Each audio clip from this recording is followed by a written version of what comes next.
Hello, this is Matt on the Moon Lambeau channel. An attorney named Bill, who was a member of the XRP community, took the time to share his thoughts and insight with the rest of the XRP community on social media regarding the degree that to which the SEC is going and stretching the Howie Test to make a bogus case that XRP and other cryptocurrencies are securities. And since XRP clearly is not a security, the SEC has to fabricate a world in which it is and then convince the court system that what they're saying is actually making sense and is in line with legal precedent. They're absolutely making, it's not that XRP is a security, they're literally making XRP a security, and if they get their way, there will be legal precedent set. And so as far as the way that the SEC is approaching this, a huge part of the equation, which frankly deserves more attention than it's been given, just in my humble opinion, which is why I'm making this video right now, it's that the SEC is blaming Ripple for what occurs in secondary markets, which are markets, mind you, that are completely outside of Ripple's control. The existing secondary markets outside of Ripple's control. And in the case of Ripple, well, they did not create XRP markets, secondary markets.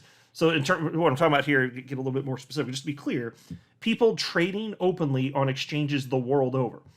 And we already know from Attorney John Deaton, mind you, that about, I think he said the numbers, 54% of first-time purchasers of XRP had never even heard of Ripple. 54%, which is just astonishing here. So I'm going to share with you his legal analysis on this. And also, I got a little bit, and I'll save this for the later part of the video, but Mark Cuban, of course, of Shark Tank fame, and, well, famous for other reasons as well, he put out a new critique of Kim Jong-Gensler, SEC supreme leader and dictator. And I'm going to share with you that, as well as what Attorney John Deaton said in response to what Mark Cuban said. But Mark Cuban, and I'll tell you here at the outset, he does not like the SEC. But before going further, to be clear, I do not have a legal or financial background of any kind. I am not offering legal or financial advice, and you definitely should not buy or sell anything because of anything I say or write. I'm just an enthusiast who enjoys making YouTube videos about crypto-related topics, but just as a hobby and just for fun. Now, I'm going to jump right in just a moment into Attorney Bill's analysis regarding what the SEC is doing to stretch Howie and what it means to blame crypto, let's just say, companies in the world of blockchain and crypto for the existence of secondary markets. But I wanted to note real quickly here, because it's actually the way this flows, it'll be fine to do it in this order. Attorney John Deaton actually on Twitter shared Attorney Bill's thoughts on that. And here's what Attorney John Deaton wrote just this morning. He said, "The SEC filed the Ripple XRP case in Southern District of New York within the Second Circuit. The Library LBC case in New Hampshire in the First Circuit, and the Dragon Chain DRGN case in Washington within the Ninth Circuit. All three cases allege present-day sales and include secondary market sales as securities." That's the tweet. So those are three separate lawsuits attacking the world of crypto that the SEC has brought, and in all three, Attorney Deaton is pointing out here that it's including present-day sales of those cryptocurrencies, including on secondary markets. This is of substantial consequence, which is why we need to be aware of this. It's the reason I wanted to highlight this. And so here's what Attorney Bill had to say on this. "Having read the SEC v. Wahi case and revisited the SEC's amended complaint in the Ripple case, there is little doubt that the SEC wishes to extend its reach into secondary crypto markets." Let me pause right there. Just as a quick reminder, the SEC versus Wahi case, that was the lawsuit that was announced about a month ago. Here it is. This is the press release from the SEC, the official SEC website, July 21st of this year. It's titled, "SEC Charges Former Coinbase Manager to Others in Crypto Asset Insider Trading Action." Okay, so I can't really speak to the degree to which the SEC's claims of insider trading would be accurate or not accurate. I don't trust them at all, so whatever. I assume that the vast majority of what they're saying is lies at this point. But this is what's impactful for the entirety of the world of crypto, though. In this lawsuit, they did claim that 9 different cryptocurrencies are securities, but they didn't sue the creators of those cryptocurrencies, which means that, Wahi's going to have to argue a number of things in court, no doubt, including insider trading stuff. But also, if anything comes up pertaining to, are these cryptocurrencies securities? Well, anybody that's behind the creation of those cryptocurrencies, they don't even get to speak. They don't even get to defend themselves.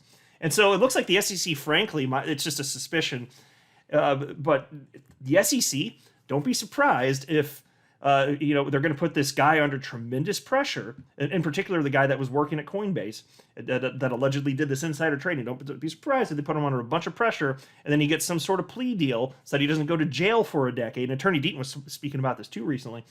And don't be surprised if that happens, but part of the deal is you have to say, yep, these were securities. Don't be surprised if something like that comes out. But that's what he was referencing here regarding the SEC versus Wahi case.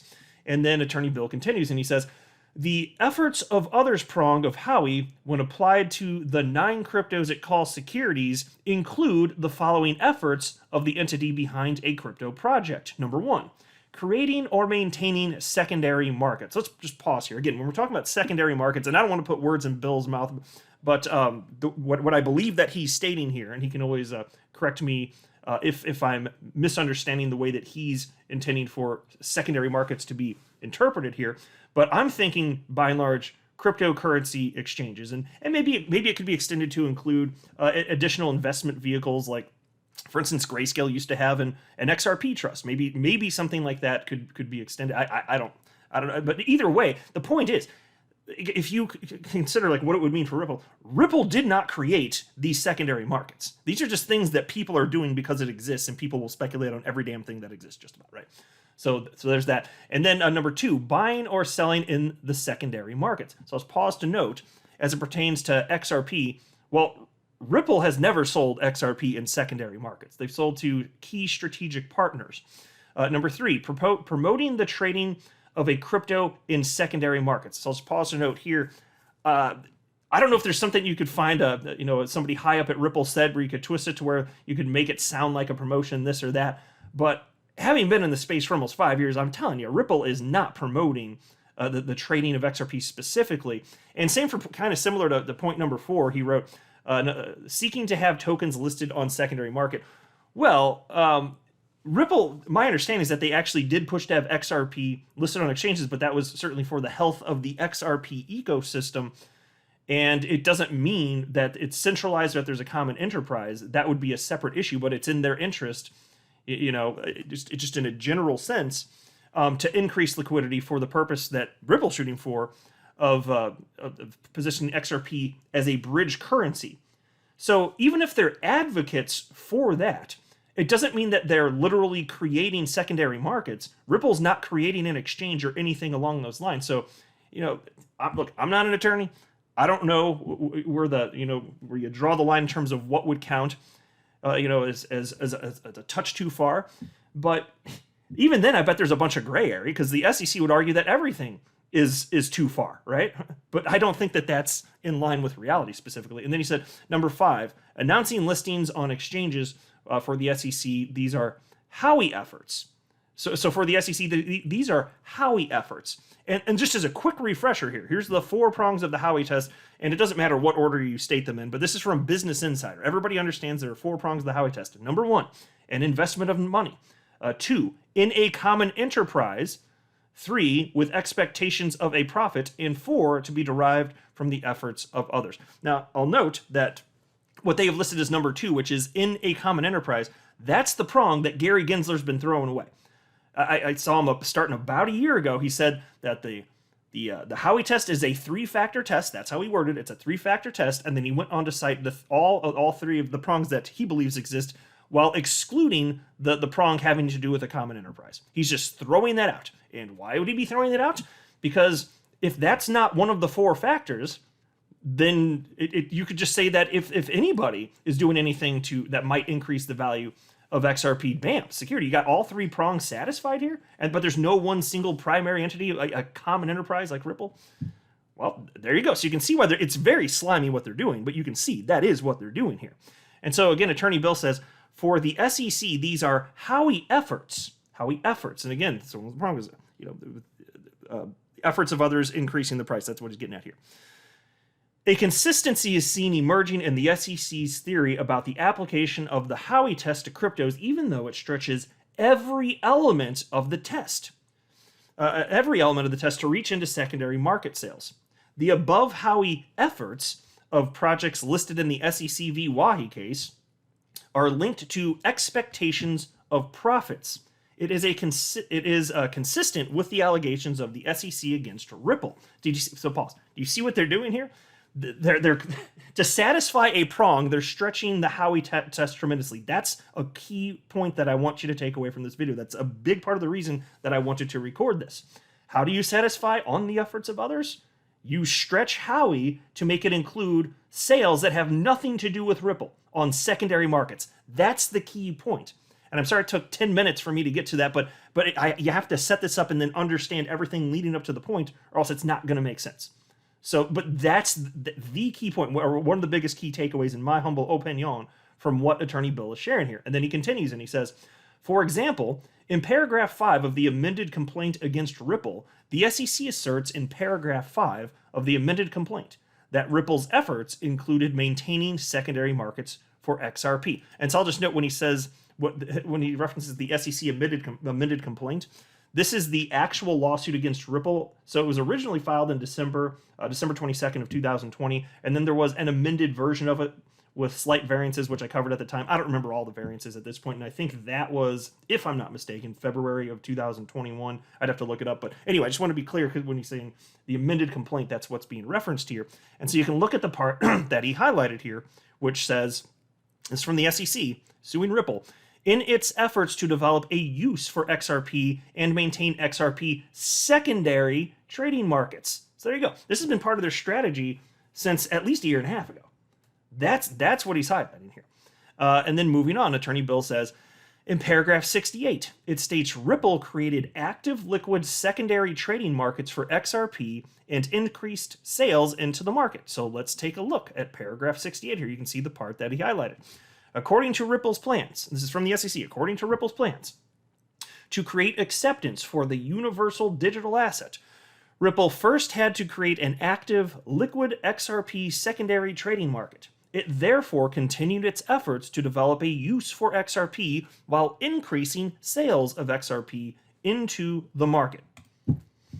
So again, look, this is stuff that we've read before. Like I've read in its entirety, I've read the legal complaint in its entirety at least a couple times, and then I've read big chunks of it multiple other times over the last year and a half. And I read it initially in its entirety way back then, and so it's so overwhelming at the time, especially for the vast majority of us who don't have a legal background. I just kind of suffered through it. But now, knowing what I know and how much everything has sunken for the last year and a half, and now seeing this put right back in front of my little moon Lambo face here by Attorney Bill, I'm like, wow. They did think through some of this stuff. Now, though, their arguments are very inconsistent. They're still hypocrites. They're complete asshats. I'm not retracting any of that. There's terrible creatures that I think nature accidentally made. I'm pretty sure it was a big mistake. I no longer believe in evolution. No, I'm kidding. But you see, looking back on this at this point, secondary markets, they're using this stupid argument to satisfy a prong of the Howie test. Attorney Bill continues, and he says, in paragraph 263, the SEC asserts that since 2014, Ripple promised to create, maintain, and protect secondary resale markets for XRP. And you can see that's what's on your screen right here. And then Bill says, whether any of these efforts can be linked to an expectation of profits on the part of buyers of XRP in secondary markets is a real issue. It is hard to see how these efforts matter today to buyers of XRP, given the secondary markets are well established and XRP is widely listed. So let me just pause here. It's like, even if there was a claim, and if it were valid, I'm not saying it is, but let's say there were a claim that Ripple was pushing to create secondary markets. Let's say it was a valid claim. What the hell does it matter in 2022? There are like literally hundreds of exchanges the world over that have listed XRP, and Ripple didn't talk to all of them and try and push for XRP to be listed. It just happened organically because there's demand for it. So at this point, functionally, why would it even matter, even if Ripple did something illegal back then? Doesn't make any damn sense. And then Bill says, especially if buyers do not even know about such efforts. Exactly. So I'm saying, well, Given the secondary markets are well established and XRP is widely listed, especially if buyers did not even know about its efforts, what the hell does it matter today? And then he says, which XRP holder can say they knew or know now or even really care about the efforts of Ripple in 2014 or any time since to create and maintain secondary markets? Yeah, exactly, nobody cares. And then he says, let alone that they expect profits from these efforts, XRP holders are more concerned about the conflicted and ill-motivated efforts of the SEC that have caused an almost blanket delisting of XRP from U.S. exchanges and suppressed its price. Exactly. So what's more important to you listening to this as an XRP holder? Is it more important to you what Ripple may or may not have done in 2014? Or is it more important to you what the SEC definitely did in December of 2022 and the destructive path that they've left in the wake of that legal bomb dropping since and for the last over a year and a half now? Like, what's more impactful to you? I got a little idea what chance it might be. I'm just saying. Now take a look at this. There was an op-ed, which I gave a synopsis of. I didn't read the whole thing because it's from SEC dictator Kim Jong-Gary. And I was warning people, like, I didn't want to read the whole thing on my channel because it's vomit-inducing. And I didn't want people to just be, like, driving around and then, like, Moon Lambo's reading this garbage stuff and it's from Gary Gensler, and then you start vomiting on the highway while you're driving, or maybe you're at the gym getting your swell on, and then you're puking all over the dumbbells, or maybe it's spaghetti night at home. You're making spaghetti for the kids. I don't want you vomiting on the spaghetti, ruining the damn spaghetti night because of the vomit-inducing Gary Gensler op-ed. So I just gave a synopsis of it, which I think still made some people feel queasy, and I apologize for that. Had to be done, though. I had to get the information out there. So I'm not going to run through that again since I already talked about it, and I don't want any upchuckery to occur this evening as a result of any Moon Lambo hot jams.